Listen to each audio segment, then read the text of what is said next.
प्रिय दर्शक बंधु, जब भी धन की बात होती है तो अधिकतर लोग उसे केवल नोटों और संपत्ति तक सीमित समझ लेते हैं। लेकिन प्राचीन ग्रंथों में धन को कभी भी केवल वस्तु नहीं माना गया। उसे एक दिव्य शक्ति कहा गया है, एक ऐसी शक्ति जो स्वयं माता लक्ष्मी का स्वरूप है। और यही वह बिंदु है जहां से एक गहरा प्रश्न जन्म लेता है। अगर धन स्वयं देवी लक्ष्मी है तो फिर वे किसी के जीवन में स्थायी रूप से क्यों रहती हैं और किसी के जीवन में पल भर भी क्यों नहीं ठहरती? क्या यह केवल भाग्य है या फिर इसके पीछे कर्म का कोई अदृश्य नियम कार्य कर रहा है? कहा जाता है कि माता लक्ष्मी चंचल है, वे एक स्थान पर अधिक समय तक नहीं रुकती। लेकिन क्या यह पूरी सच्चाई है या फिर यह केवल आधा ज्ञान है जिसे समझे बिना लोग अपने जीवन में धन को रोक नहीं पाते? क्योंकि शास्त्रों में एक और बात कही गई है, जहां शुद्धता, संतुलन और सत्कर्म होते हैं वहां लक्ष्मी स्वयं स्थिर हो जाती है। अब प्रश्न यह है कि अगर यह नियम इतना स्पष्ट है तो फिर अधिकतर लोग इस स्थिरता को क्यों नहीं प्राप्त कर पाते? बहुत समय पहले एक प्राचीन नगर में एक कथा प्रचलित थी। यह कथा केवल दो व्यक्तियों की नहीं थी, बल्कि उस नियम की थी जिसे समझकर कोई भी व्यक्ति अपने जीवन में लक्ष्मी को स्थिर कर सकता था। उस नगर में दो व्यक्ति रहते थे। एक का नाम था आर्यन और दूसरे का नाम विवेक। दोनों एक ही समय में जन्मे, एक ही वातावरण में पले बढ़े। लेकिन जैसे जैसे समय बीता उनके जीवन की दिशा बिल्कुल अलग हो गई। आर्यन के जीवन में सब कुछ मानो सहजता से आने लगा। उसके व्यापार में बिना अधिक संघर्ष के लाभ होता। उसके घर में हमेशा समृद्धि बनी रहती। और सबसे आश्चर्य की बात यह थी कि जहां भी वह जाता वहां अवसर स्वयं उसके पास आने लगते।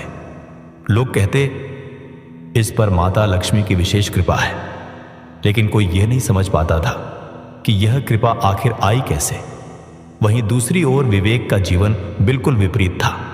वह मेहनती था, ईमानदार था और हर कार्य पूरी निष्ठा से करता था। लेकिन उसके जीवन में धन कभी टिकता ही नहीं था। जितना कमाता उसे अधिक खर्च हो जाता। कभी कोई अचानक संकट आ जाता तो कभी कोई ऐसा कारण बन जाता जिससे उसकी सारी बचत समाप्त हो जाती। धीरे धीरे उसके मन में यह प्रश्न गहराता गया, अगर मैं गलत नहीं हूं तो फिर माता लक्ष्मी मुझसे दूर क्यों है? नगर के लोग इस अंतर को देखकर अक्सर कहते, यह तो भाग्य का खेल है। लेकिन उसी नगर में एक प्राचीन मंदिर था जहां एक वृद्ध साधु वर्षों से तपस्या कर रहे थे। लोग मानते थे कि उन्हें माता लक्ष्मी के सूक्ष्म नियमों का ज्ञान है। एक दिन अपनी अपनी जिज्ञासाओं और परेशानियों से घिरे हुए आर्यन और विवेक दोनों उस साधु के पास पहुंचे। विवेक ने सबसे पहले प्रश्न किया, गुरुदेव, अगर माता लक्ष्मी सब पर समान कृपा करती है तो फिर मेरे जीवन में धन क्यों नहीं टिकता? उसकी आवाज में पीड़ा थी और उसके प्रश्न में वर्षों का संघर्ष छिपा हुआ था। साधु ने अपनी आंखें खोली और शांत स्वर में कहा, लक्ष्मी केवल वहां नहीं जाती जहां उन्हें बुलाया जाता है, वे वहां जाती हैं जहां उनके योग्य वातावरण होता है। यह सुनकर दोनों चौंक गए, क्योंकि यह उत्तर उनके अनुमान से बिल्कुल अलग था। साधु ने आगे कहा, लोग सोचते हैं कि केवल पूजा, व्रत और मंत्रों से लक्ष्मी को पाया जा सकता है, लेकिन यह केवल एक भाग है। वास्तविक सत्य यह है कि माता लक्ष्मी कर्म से बंधी हुई है। वे उसी स्थान पर स्थिर होती हैं जहां कर्म, विचार और आचरण उनके स्वरूप के अनुकूल होते हैं। अब विवेक के मन में और भी प्रश्न उठने लगे, लेकिन गुरुदेव, मैंने तो कभी किसी का बुरा नहीं किया, फिर भी मेरे जीवन में यह अभाव क्यों है? साधु मुस्कुराए और बोले, यही वह भ्रम है जिसमें अधिकांश लोग फंसे रहते हैं। वे सोचते हैं कि केवल गलत काम न करना ही पर्याप्त है, लेकिन लक्ष्मी केवल पाप से दूर नहीं जाती, वे असंतुलन से भी दूर हो जाती हैं। आर्यन अब तक शांत था, लेकिन उसके मन में भी जिज्ञासा बढ़ रही थी।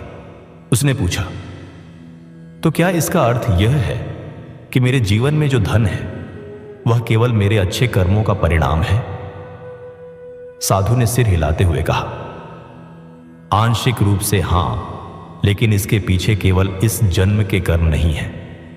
तुम्हारी आत्मा ने कई जन्मों की यात्रा की है और हर जन्म में किए गए कर्मों का प्रभाव तुम्हारे वर्तमान जीवन में दिखाई देता है।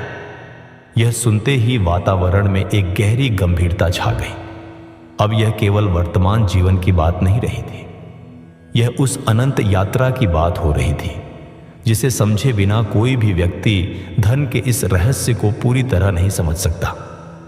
साधु ने आगे कहा, लक्ष्मी को पाने का अर्थ केवल धन कमाना नहीं है, बल्कि यह समझना है कि कौन से कर्म उन्हें आकर्षित करते हैं और कौन से कर्म उन्हें दूर कर देते हैं। क्योंकि कई बार व्यक्ति बाहरी रूप से सब कुछ सही कर रहा होता है, लेकिन उसके भीतर ऐसे विचार और भाव होते हैं जो लक्ष्मी के विपरीत होते हैं और वही उसके जीवन में अभाव का कारण बन जाते हैं। अब दोनों के सामने एक नई यात्रा का द्वार खुल चुका था। यह यात्रा केवल बाहरी प्रयासों की नहीं थी, यह अपने भीतर झांकने की यात्रा थी, अपने कर्मों को समझने की यात्रा थी और सबसे महत्वपूर्ण, माता लक्ष्मी के वास्तविक स्वरूप को जानने की यात्रा थी। क्योंकि साधु अभी केवल प्रारंभ कर रहे थे। उन्होंने अभी तक यह नहीं बताया था कि वह कौन से विशेष कर्म हैं जो लक्ष्मी को स्थिर करते हैं और कौन से कर्म ऐसे हैं जो अनजाने में ही उन्हें दूर कर देते हैं। उन्होंने यह भी नहीं बताया था कि क्या केवल पूजा पाठ से यह संभव है या फिर जीवन के हर छोटे कार्य में एक विशेष संतुलन बनाए रखना आवश्यक है। और जैसे जैसे यह रहस्य खुलने वाला था, वैसे वैसे यह स्पष्ट होने वाला था कि धन केवल भाग्य या मेहनत का परिणाम नहीं है, बल्कि यह एक गहरा आध्यात्मिक विज्ञान है जिसे समझे बिना व्यक्ति जीवन भर प्रयास करता रहता है, लेकिन परिणाम उसके हाथ में नहीं आता। और यही वह बिंदु है जहां से इस कथा का वास्तविक रहस्य प्रारंभ होता है। मंदिर के उस शांत वातावरण में जहां दीपक की लौ धीरे धीरे जल रही थी और हवा में चंदन की सुगंध घुली हुई थी, साधु के शब्द अब केवल उत्तर नहीं रह गए थे। वे एक ऐसे द्वार की तरह थे जो एक नए ज्ञान की ओर खुल रहा था। आर्यन और विवेक दोनों अब पूरी तरह सजग थे, क्योंकि उन्हें एहसास हो चुका था कि वे केवल धन का रहस्य नहीं, बल्कि माता लक्ष्मी के वास्तविक स्वरूप को समझने जा रहे हैं। साधु ने कुछ क्षण मौन रहकर दोनों को देखा, मानो वे यह परख रहे हों कि क्या ये दोनों उस सत्य को सुनने के लिए तैयार हैं जो उनके जीवन की दिशा बदल सकता है। फिर उन्होंने धीरे धीरे बोलना शुरू किया, तुम दोनों यह जानना चाहते हो कि कौन से कर्म माता लक्ष्मी को आकर्षित करते हैं, लेकिन यह समझ लो, यह कोई साधारण नियम नहीं है। यह एक ऐसा सूक्ष्म विज्ञान है जिसे केवल सुनकर नहीं, बल्कि जीवन में उतार कर ही समझा जा सकता है। विवेक ने तुरंत कहा, गुरुदेव, मैं हर वह प्रयास करने को तैयार हूं जिससे मेरे जीवन में यह अभाव समाप्त हो सके। उसकी आवाज में दृढ़ता थी, लेकिन उसके भीतर एक बेचैनी भी थी। साधु ने उसकी ओर देखते हुए कहा, तो सुनो, लक्ष्मी को आकर्षित करने वाले कर्मों का पहला नियम है शुद्धता। यह शब्द सुनते ही दोनों के मन में एक सामान्य सा विचार आया, स्वच्छता, सफाई। लेकिन साधु ने तुरंत स्पष्ट किया, यह केवल बाहरी स्वच्छता नहीं है, यह तुम्हारे विचारों की शुद्धता है, तुम्हारी नीयत की शुद्धता है। क्योंकि माता लक्ष्मी केवल उस स्थान पर प्रवेश करती हैं जहां नकारात्मकता, छल और अशुद्ध भावनाएं नहीं होती। अगर मन में ईर्ष्या, लोभ या द्वेष है, तो चाहे बाहर कितना भी वैभव क्यों न हो, लक्ष्मी वहां स्थिर नहीं होती। आर्यन ने यह सुना और अपने भीतर झांकने लगा। उसे एहसास हुआ कि उसने हमेशा अपने कार्यों में ईमानदारी और संतुलन बनाए रखा है।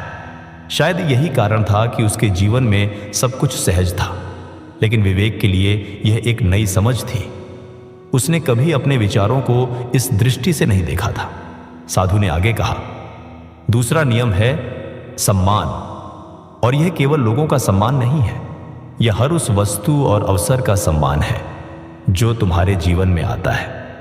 क्योंकि लक्ष्मी केवल धन के रूप में नहीं आती, वे अवसर के रूप में आती हैं, संबंधों के रूप में आती हैं, और कभी कभी छोटी सी सहायता के रूप में भी आती है। जो व्यक्ति इन सब का सम्मान नहीं करता वह अनजाने में ही लक्ष्मी को ठुकरा देता है।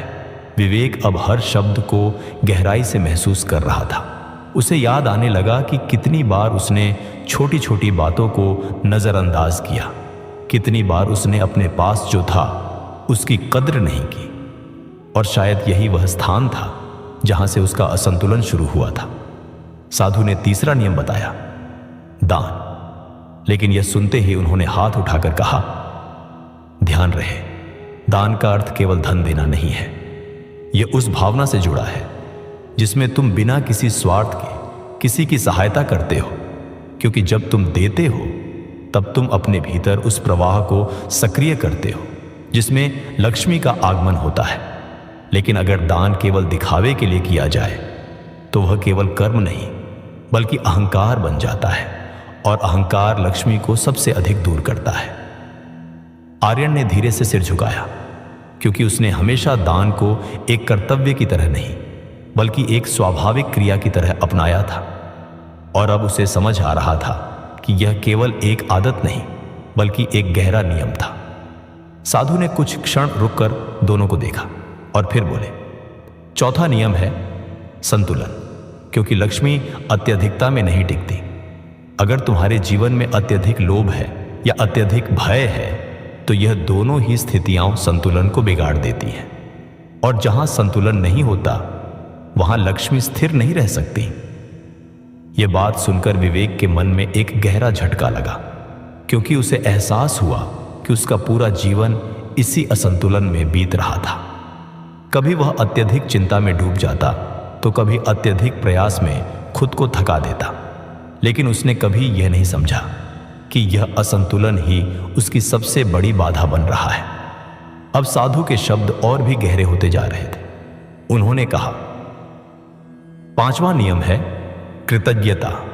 जो व्यक्ति अपने पास जो है उसके लिए आभार महसूस करता है वह अपने जीवन में और अधिक प्राप्त करने के लिए द्वार खोल देता है। लेकिन जो व्यक्ति हमेशा कमी पर ध्यान देता है वह अनजाने में ही उस कमी को और बढ़ा देता है। मंदिर के उस वातावरण में अब एक अलग ही ऊर्जा महसूस हो रही थी, मानो हर शब्द केवल ज्ञान नहीं बल्कि एक अनुभव बनता जा रहा था। विवेक की आंखों में हल्की नमी थी, क्योंकि उसे धीरे धीरे अपने उन सभी पहलुओं का एहसास हो रहा था जिन्हें उसने कभी महत्व नहीं दिया। लेकिन साधु अभी रुके नहीं थे। उन्होंने कहा, अभी 2 और नियम बाकी हैं, और वही सबसे महत्वपूर्ण है, क्योंकि वे यह तय करते हैं कि लक्ष्मी तुम्हारे जीवन में आएंगी या नहीं, और अगर आएंगी तो कितने समय तक रहेंगी। दोनों अब पूरी तरह से उस अंतिम रहस्य को सुनने के लिए तैयार थे। उनका मन अब केवल जानने का नहीं बल्कि समझने का हो चुका था, क्योंकि अब उन्हें यह एहसास हो चुका था कि यह केवल धन की बात नहीं है, यह उनके पूरे जीवन के संतुलन की बात है।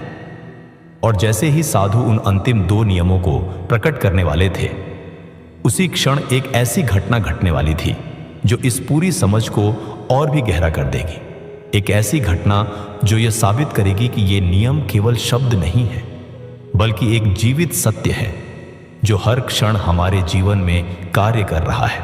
मंदिर के उस शांत वातावरण में अब एक अजीब सी ऊर्जा फैल चुकी थी, जैसे समय स्वयं ठहर गया हो। दीपक की लौ अब पहले से अधिक स्थिर थी और साधु के शब्द दोनों के भीतर गहराई तक उतर चुके थे।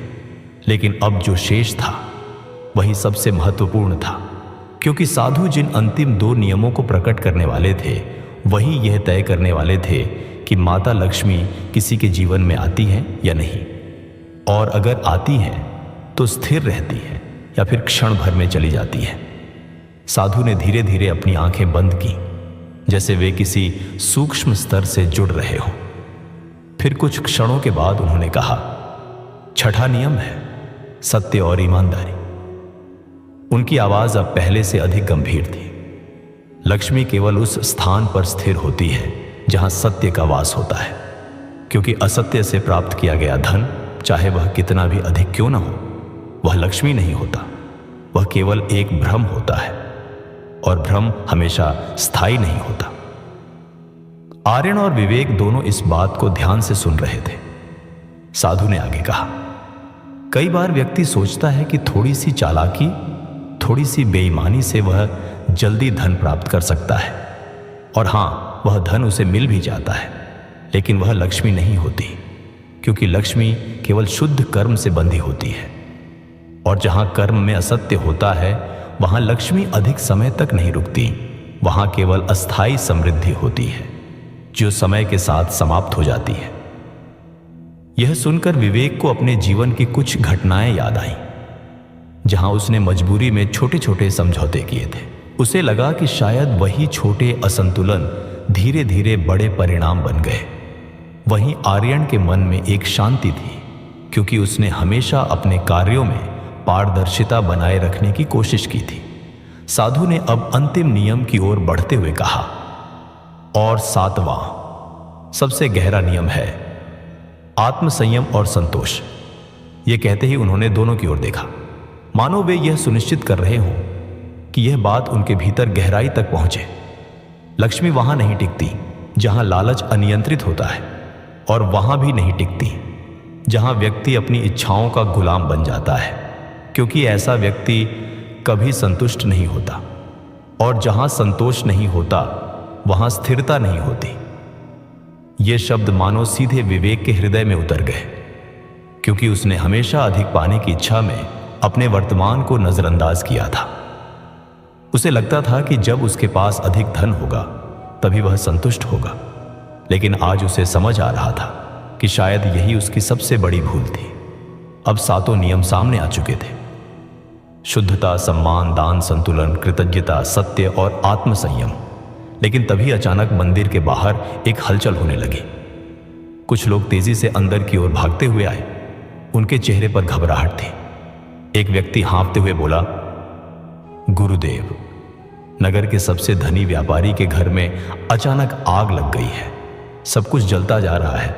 उसका सारा धन, उसकी संपत्ति, कुछ भी नहीं बच रहा। यह सुनते ही वातावरण बदल गया।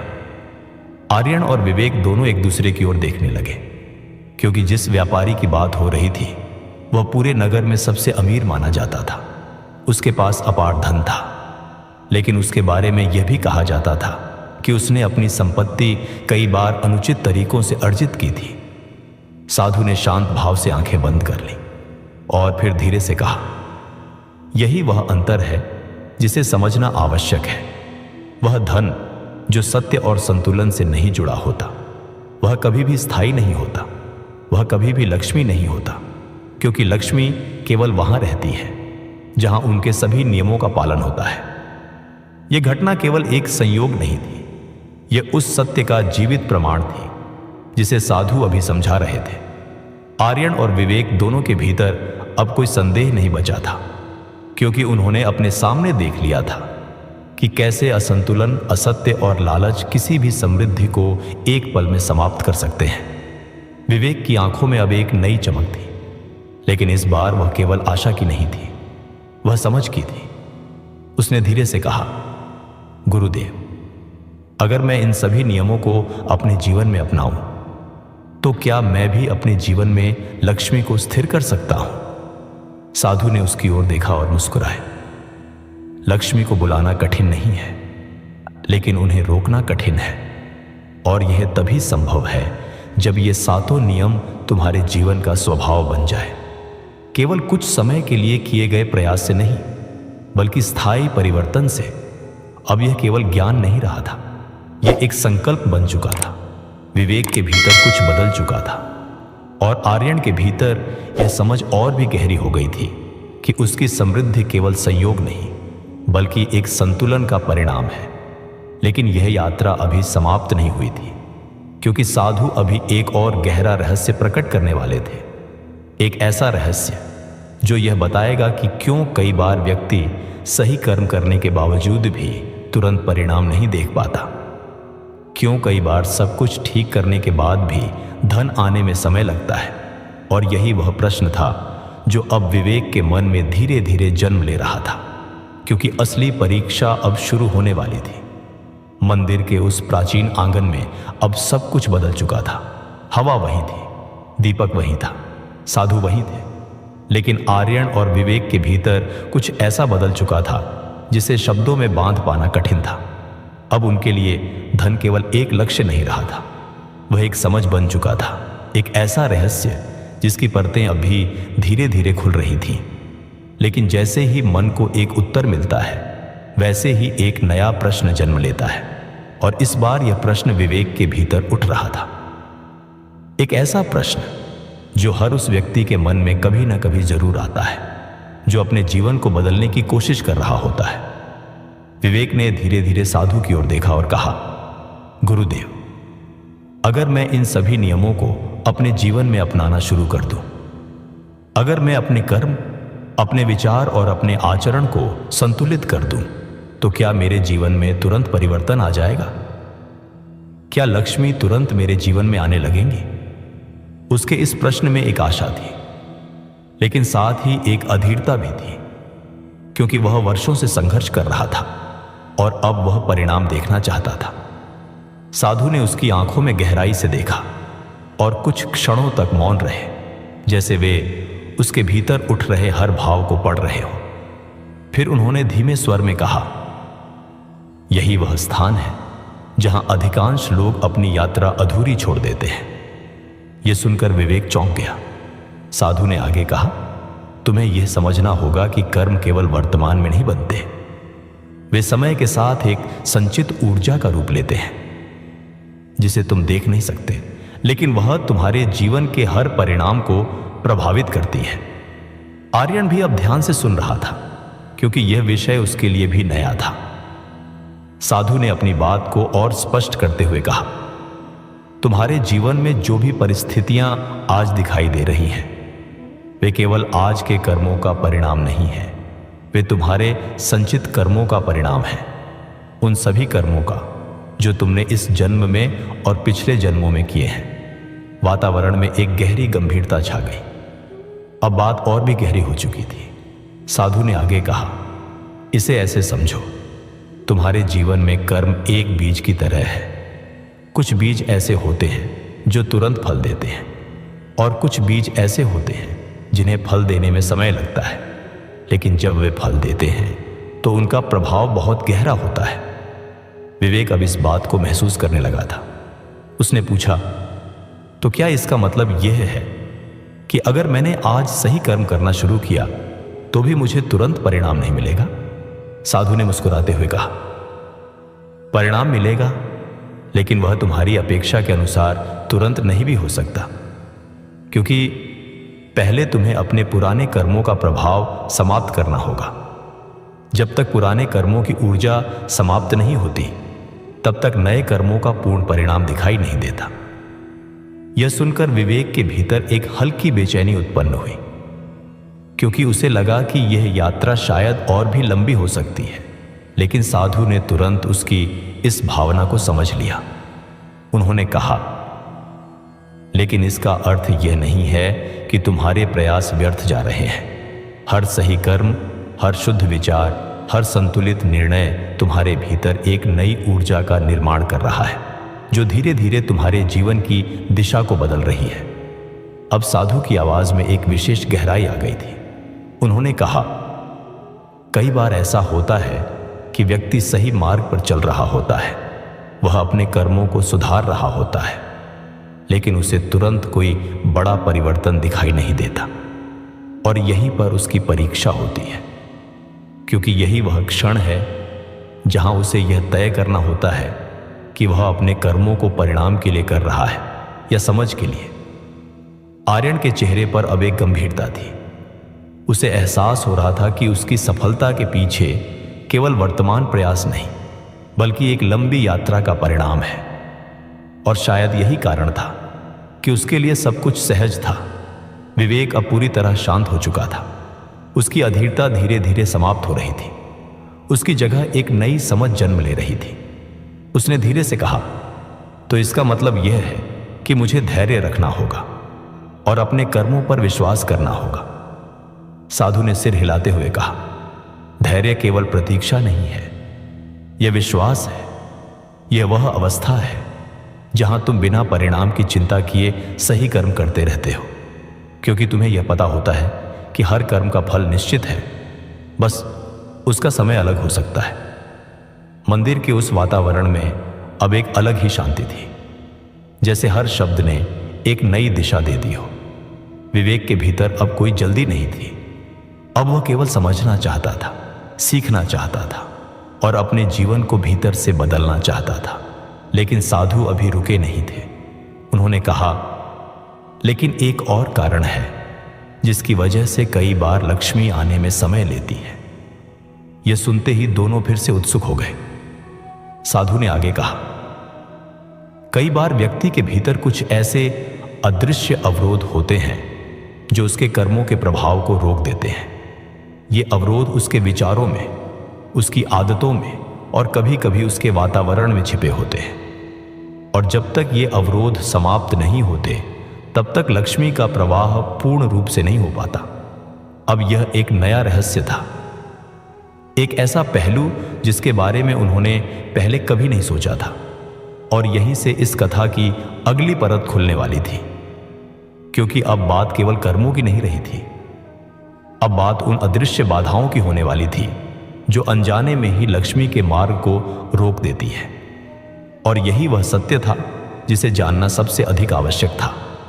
मंदिर के उस शांत वातावरण में अब जो ऊर्जा थी वह पहले जैसी नहीं रही थी। यह केवल ज्ञान का स्थान नहीं रहा था, यह अब एक परिवर्तन का केंद्र बन चुका था, जहां दो जीवन अपनी दिशा बदलने के कगार पर खड़े थे। और शायद यह केवल उनकी कहानी नहीं थी, यह हर उस व्यक्ति की कहानी थी जो अपने जीवन में लक्ष्मी को समझना चाहता है, लेकिन अब तक केवल बाहरी प्रयासों में उलझा हुआ था। साधु ने धीरे धीरे अपनी दृष्टि विवेक पर केंद्रित की और शांत स्वर में कहा, तुमने कर्म के नियम को समझ लिया, धैर्य के महत्व को भी जान लिया, लेकिन जब तक तुम उन अदृश्य गलतियों को नहीं पहचानोगे जो तुम्हारे जीवन में लक्ष्मी के प्रवाह को रोक रही हैं, तब तक यह समझ अधूरी रहेगी। विवेक अब पूरी तरह तैयार था। उसके भीतर अब कोई अहंकार नहीं था, केवल जानने की इच्छा थी। साधु ने कहना शुरू किया, पहली अदृश्य गलती है अस्वच्छता और अव्यवस्था, लेकिन इसे केवल बाहर की गंदगी समझना भूल होगी। यह तुम्हारे जीवन की अव्यवस्था है, तुम्हारे विचारों की उलझन है, तुम्हारी आदतों की अनियमितता है। जहां व्यवस्था नहीं होती वहां ऊर्जा रुक जाती है, और जहां ऊर्जा रुक जाती है वहां लक्ष्मी का प्रवाह भी रुक जाता है। विवेक को अपने घर की स्थिति याद आई, बिखरी हुई चीजें, अधूरे काम, अनियमित दिनचर्या। उसे एहसास हुआ कि यह केवल बाहरी समस्या नहीं थी, यह उसके भीतर के असंतुलन का प्रतिबिंब थी। साधु ने आगे कहा, दूसरी गलती है नकारात्मक वाणी। जो व्यक्ति हर समय शिकायत करता है, दूसरों की बुराई करता है या अपने ही जीवन को कोसता रहता है, वह अनजाने में ही अपने चारों ओर एक ऐसी ऊर्जा बना देता है जो लक्ष्मी के विपरीत होती है, क्योंकि लक्ष्मी वहां नहीं आती जहां शब्दों में कड़वाहट और असंतोष भरा हो। यह सुनते ही विवेक को अपने ही शब्द याद आने लगे। कितनी बार उसने अपनी परिस्थितियों को दोष दिया, कितनी बार उसने कहा, मेरे साथ ही ऐसा क्यों होता है, और शायद वही शब्द उसकी वास्तविकता बनते चले गए। साधु ने तीसरी गलती बताई, धन का अनादर। उनकी आवाज अब और भी गंभीर हो गई थी। कई लोग धन को केवल खर्च करने की वस्तु समझते हैं। वे उसे सम्मान नहीं देते, उसे सही स्थान पर नहीं रखते, उसे बिना सोचे समझे खर्च करते हैं और फिर आश्चर्य करते हैं कि उनके पास धन क्यों नहीं टिकता। याद रखो, लक्ष्मी वहां नहीं रुकती जहां उनका सम्मान नहीं होता। आर्यन ने यह सुना और हल्की मुस्कान के साथ सिर झुका लिया, क्योंकि उसने हमेशा अपने धन को एक जिम्मेदारी की तरह संभाला था। लेकिन विवेक के लिए यह एक नया दृष्टिकोण था। उसने कभी धन को इस रूप में नहीं देखा था। साधु ने चौथी गलती की ओर बढ़ते हुए कहा, अतृप्त इच्छा, कभी खत्म न होने वाली चाह। यह सबसे सूक्ष्म और सबसे खतरनाक बाधा है, क्योंकि ऐसा व्यक्ति कभी संतुष्ट नहीं होता, और जहां संतोष नहीं होता वहां लक्ष्मी स्थिर नहीं होती, क्योंकि लक्ष्मी स्थिरता की ऊर्जा है और असंतोष हमेशा अस्थिरता पैदा करता है। अब विवेक के भीतर एक गहरा परिवर्तन होने लगा था। उसे समझ आ रहा था कि उसकी सबसे बड़ी समस्या बाहर नहीं बल्कि उसके भीतर थी। उसकी अपनी सोच, उसकी अपनी आदतें, उसके अपने शब्द। और फिर साधु ने पांचवी और सबसे गहरी गलती बताई, अविश्वास। अपने कर्मों पर, अपने मार्ग पर और उस दिव्य व्यवस्था पर अविश्वास। यह कहते ही उन्होंने विवेक की आंखों में देखा, जब तुम बार बार यह सोचते हो कि मेरे साथ कुछ अच्छा नहीं हो सकता, जब तुम अपने ही प्रयासों पर संदेह करते हो, तब तुम स्वयं अपने मार्ग में बाधा बन जाते हो। क्योंकि जहां विश्वास नहीं होता वहां ऊर्जा पूर्ण रूप से प्रवाहित नहीं हो पाती, और जहां ऊर्जा नहीं बहती वहां लक्ष्मी कैसे आएंगी। यह शब्द सुनते ही मानो विवेक के भीतर कुछ टूट गया और उसी क्षण कुछ नया जन्म भी ले लिया। उसकी आंखों से आंसू बहने लगे, लेकिन इस बार यह कमजोरी के आंसू नहीं थे, यह जागृति के आंसू थे। उसने धीरे से कहा, गुरुदेव, अब मैं समझ गया हूं, मेरी समस्या बाहर नहीं थी, मैं ही अपने मार्ग में खड़ा था। साधु ने मुस्कुराते हुए कहा, और यही सबसे बड़ा ज्ञान है, क्योंकि जिस दिन व्यक्ति यह समझ लेता है कि परिवर्तन की शुरुआत उसे खुद से करनी है, उसी दिन उसकी यात्रा वास्तव में शुरू होती है। अब मंदिर का वह वातावरण एक अलग ही प्रकाश से भर गया था, जैसे कोई अदृश्य शक्ति वहां उपस्थित हो, और शायद वह शक्ति स्वयं माता लक्ष्मी की थी। क्योंकि जहां समझ होती है, जहां संतुलन होता है, जहां कृतज्ञता और विश्वास होता है, वहां उनकी उपस्थिति स्वतः हो जाती है। समय बीतने लगा। विवेक ने अपने जीवन में छोटे छोटे परिवर्तन करने शुरू किए। उसने अपने घर को व्यवस्थित किया, अपनी वाणी को संयमित किया, धन का सम्मान करना सीखा, अपनी इच्छाओं को नियंत्रित किया, और सबसे महत्वपूर्ण, उसने अपने कर्मों पर विश्वास करना शुरू किया। शुरुआत में कुछ भी बड़ा नहीं बदला, लेकिन इस बार उसे कोई जल्दी नहीं थी, क्योंकि अब वह परिणाम के पीछे नहीं भाग रहा था। वह प्रक्रिया को समझ चुका था। धीरे धीरे, बहुत धीरे धीरे उसके जीवन में परिवर्तन आने लगा। पहले छोटे अवसर आए, फिर स्थिरता आई, और फिर एक दिन ऐसा आया जब उसने महसूस किया कि अब धन उसके जीवन में केवल आ नहीं रहा बल्कि टिक भी रहा है। और उसी क्षण उसे एहसास हुआ कि लक्ष्मी को पाना कठिन नहीं था, उन्हें रोकना कठिन था। और अब उसने वह रहस्य समझ लिया था। आर्यन भी इस यात्रा का साक्षी था, लेकिन अब उसके लिए भी यह केवल एक स्वाभाविक स्थिति नहीं रही थी। अब वह भी हर क्षण जागरूक था, क्योंकि उसे पता था कि संतुलन बनाए रखना ही वास्तविक साधना है। और इस तरह यह कथा केवल दो व्यक्तियों की नहीं रही, यह एक सत्य बन गई, एक ऐसा सत्य जो हर उस व्यक्ति के जीवन में लागू होता है जो यह समझना चाहता है कि क्या सच में पैसे का संबंध कर्म से है। और उत्तर स्पष्ट था, धन केवल मेहनत का परिणाम नहीं है, धन केवल भाग्य का खेल नहीं है। धन एक ऊर्जा है, एक दिव्य प्रवाह है, जो केवल वहां स्थिर होता है जहां कर्म, विचार और आचरण माता लक्ष्मी के अनुरूप होते हैं। और जिस दिन ये समझ आपके भीतर उतर जाती है, उसी दिन से आपका जीवन बदलना शुरू हो जाता है। धन्यवाद।